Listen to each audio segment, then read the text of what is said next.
रात्रि में देवी पार्वती माँ के पास में शयन कर रही हैं। हाँ। माँ के पास जब रात्रि में देवी पार्वती शयन कर रही थी तो देवी पार्वती ने देखा क्या? रात्रि में एक स्वप्न देखा महादेवी पार्वती ने, और प्रातः काल जगी तो माँ से कहती, मैया आज मैंने रात्रि में एक स्वप्न देखा है। और वो स्वप्न कैसा है? सुनहु माँ तुम्हें दीख एक सपन सुनाओ तो ही। पार्वती ने कहा, सुंदर गौर सो विप्रवर अस उपदेश मोही। माँ मैंने स्वप्न देखा है कि रात्रि में मुझे स्वप्न में एक गौरांग वर का ब्राह्मण आया और उसने शिक्षा दिया। उसने मुझे स्वप्न में कहा है कि जाकर के तुम तपस्या करो, क्योंकि तुम्हारा जन्म महादेव को प्राप्त करने के लिए हुआ है। स्वप्न में। हाँ। मेरे भाई बहन, रामचरितमानस में गोस्वामी जी ने 7 सोपान 7 कांड बनाया और 7 कांडों के बीच में 10,200 चौपाइयां लिखी और 7 कांडों के बीच में 4 जगह स्वप्न देखने की बात आती है। 4 जगह। हाँ। 4 व्यक्ति ने स्वप्न देखा है और ये चारों स्वप्न सत्य होते हैं। निवेदन करना चाहूं मैं, पहला स्वप्न देवी पार्वती देखती है। स्वप्न किस किस ने देखा? यद्यपि स्वप्न तो हर व्यक्ति देखता है।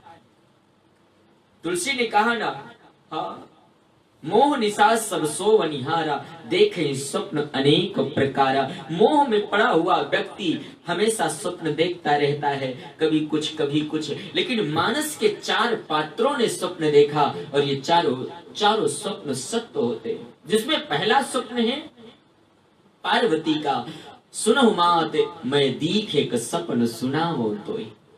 और दूसरा स्वप्न अयोध्या कांड में 2 स्वप्न होते हैं। दूसरा स्वप्न भरत भैया ने देखा।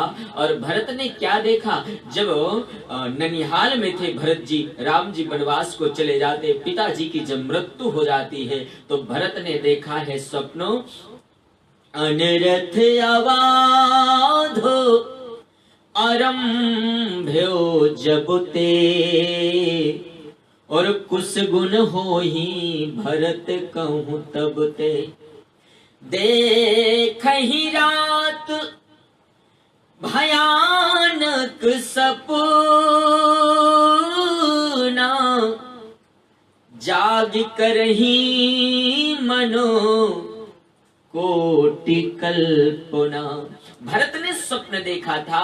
स्वप्न में भरत जी ने देखा कि पिताजी की मृत्यु हो गई है और राम जी वनवास को चले गए हैं। और तीसरा स्वप्न अयोध्या कांड में ही चित्रकूट में देवी सीता देखती हैं, वहां राम रजनी अभिषेका, जागी सीय सपन अस देखा। और चौथा स्वप्न सुंदर कांड में आता है। चौथा स्वप्न किसने देखा? त्रजिटा नाम की राक्षसी थी ना, और वो स्वप्न में देखती है और राक्षसों से कहती, मैंने सपना देखा है, सपने बानर लंका जारी, और जातु धान सेना सब मारी। खर आरूढ़ नगन 10 सीसा, खंडित भुज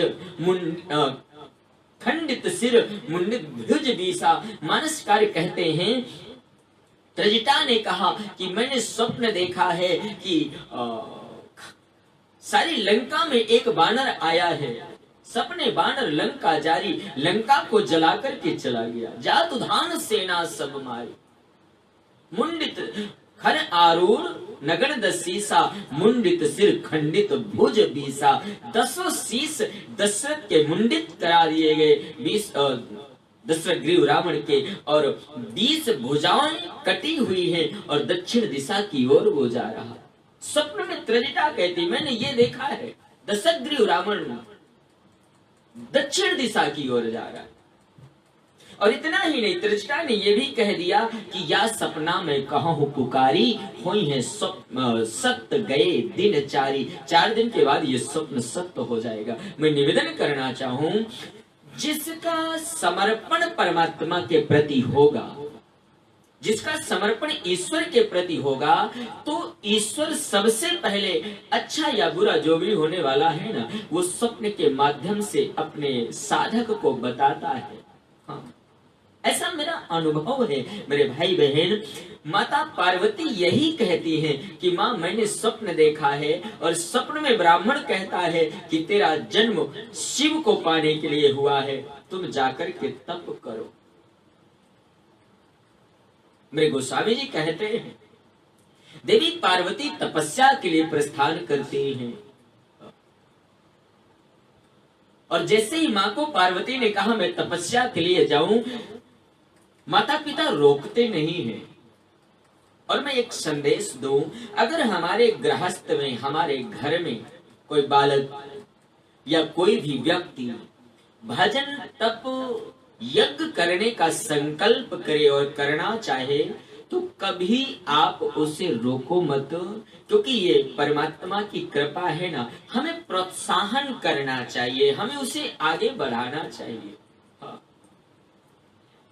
यद्यपि पार्वती का जीवन तपस्या लायक, उम्र भी तपस्या लायक नहीं थी, लेकिन अगर उन्होंने निश्चय किया है तो माता पिता ने साहस आदेश दे दिया और कहते बेटा पार्वती तुम प्रेम से तप करो शिव को पाने के लिए।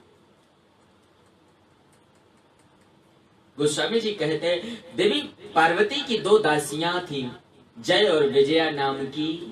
दोनों दासियों को साथ में लिया पार्वती ने और तपस्या करने के लिए चलती हैं। गोस्वामी ने लिखा, उरे धरी उमा प्राणपति चरना, जाई विपिन लागी तप करना। उर्धरी उमा प्राणपति चरना, जाय विपिन लागी तप करना। जंगल में जाती हैं और चारों तरफ से पहाड़ों की जो ओट हिमालय की चौथी श्रेणी में जाकर के देवी उमा ने तप प्रारंभ किया। लेकिन निवेदन गोस्वामी ने लिखा, उर्धरी उमा प्राणपति चरणा। मेरे भाई बहन, तपस्या और भजन तभी सार्थक है जब हम अपने इष्ट का ध्यान करके, यानी लक्ष्य आपका एक होना चाहिए। आज हम कहीं ना कहीं लोग धर्म भी करते, यज्ञ भी करते हैं, तप भी करते, लेकिन फिर भी लक्ष्य नहीं प्राप्त होता। क्योंकि उसका कारण एक है कि हमारा लक्ष्य भी बदलता रहता है और हमारी उपासना भी बदलती रहती है। कुछ दिन किसी और देवता की, कुछ दिन किसी और देवता की, इष्ट एक होना चाहिए। हाँ, पार्वती ने तप किया ना, तो शिव का ही ध्यान किया, हृदय में महादेव है और उनके अलावा कुछ है नहीं। और मैं प्रार्थना करना चाहूं, तपस्या साधना तभी फलीभूत होगी जब आपका प्रेम भी अपने इष्ट पर आगाध होगा। मेरे भाई बहन, आज हम भगवान भी बदलते रहते हैं। मैं तो कई बार कहता हूं, लोग बाग, हर एक व्यक्ति कुछ दिन तो कहो देवी लक्ष्मी की पूजा करे, कुछ दिन गणेश जी की करे, कुछ दिन राम जी की करे, और फिर उन पर भी ना हो तो कुछ फिर भी देवता बदल दे। आजकल लोग देवता भी ऐसे बदलते हैं जैसे लोग पार्टी बदल देते हैं। मैं कई बार कहता हूं कि जैसे आज देश में परिस्थितियों में देखा जाता है ना, एक ही घर में रहने वाले लोग हैं, लेकिन बेटा अलग पार्टी में होता है और पिता अलग पार्टी में होता है। घर एक है, परिवार एक है, लेकिन पार्टी सबकी बदल गई। पिता अलग पार्टी में, बेटा अलग पार्टी में। मैं निवेदन करना चाहूं, पार्टी बदलने से काम नहीं चलेगा। पार्टी बदलने से होगा क्या, ज्यादा से ज्यादा आपका झंडा बदल जाएगा, आपकी टोपी बदल जाएगी, लेकिन निवेदन करूं खोपड़ी तो वही रहेगी ना। तो मेरा संदेश है कि हमें पार्टी बदलने की जरूरत या टोपी बदलने की या झंडा बदलने की नहीं है, हमें अपने विचार बदलने की जरूरत है। क्योंकि आज हमारे विचारों में दोष आ गया है। और विचारों में ही दोष नहीं, खाने पीने की वस्तुओं के साथ साथ हर एक चीज में मिलावट है देश में। मैं कई बार कहता हूं कि मैं ये नहीं कहता कि मैं विश्व को सुधार दूं, लेकिन मैं निवेदन करता हूं सच्चाई को बताने में कसर नहीं छोड़ता। मेरे भाई बहन, खाने पीने की वस्तुएं तो मिलावट चल ही रही है, अपितु अगर आज विचार किया जाए तो जीने के लिए शुद्ध भोजन क्या, मरने के लिए शुद्ध जहर भी तो नहीं मिलता। हाँ, और इतना ही नहीं, आजकल तो मच्छर भी गुड नाइट पे बैठ करके मीटिंग करते हैं। तो मैं निवेदन करना चाहूं, हमारे विचारों में मिलावट हो गया है।